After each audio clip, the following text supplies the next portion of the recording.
ఇప్పుడు మనము నలుగురం ఓ హోటల్కు అయినాం. మనిషికో బిర్యానీ తినేందుకు సరిపోని పైసలు లేవు. అప్పుడు ఏం చేస్తాం? 4 బిర్యానీలకు బదులు 3 తెప్పించుకుంటాం. ఉన్న దాంట్లోనే మనిషికి ఇంత తిని కడుపు నింపుకొని బిల్లు కట్టేస్తాం. అంతే కదా? కానీ అరే నువ్వు నిలబడి చూర్రాబాయ్ మేము తింటాం అని అంటామా? కానీ చేతి నిండా పైకముండి కూడా ఓగలికి తిండి పెట్టలేదు గీ మేడం. గీ పోట్వను జర్రంత పరిచబట్టి చూడుండ్రి.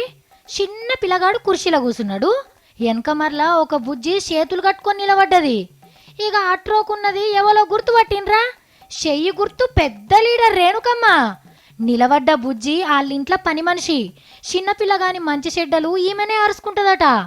అయితే మొన్నొకనాడు బువ్వ తిందామని అందరు కలిసి ఢిల్లీలో ఒక హోటల్కి పోయిండ్రు. పాపం బుజ్జిని తినమనుడు కాదు కదా, కూసొమ్మని కూడా అడగలే. అందరు విందు భోజనం తింటుంటే కాళ్ళు గుంజినా నిలబడి అట్లనే చూడాల్సి వచ్చింది. ఆయనత పక్క పొంటి టేబుల్ మీద కూసున్న ఒక ఆయన టిక్కుమని పోట్వ కొట్టి పిట్టె గుట్ల కూతబెట్టిండు. హీగేముంది, నిమిషాలల్లా దేశం మొత్తం తెలిసిపోయింది రేణుకమ్మ పని మనిషికిచ్చిన ఇలువ గురించి. మేడం, ఇవన్నీ వెనకటి రోజులు కావు మేడం. మీ చుట్టూ కెమెరాలుంటాయని మర్చిపోకుండ్రి. సోషల్ మీడియా ఉన్నది మేడం.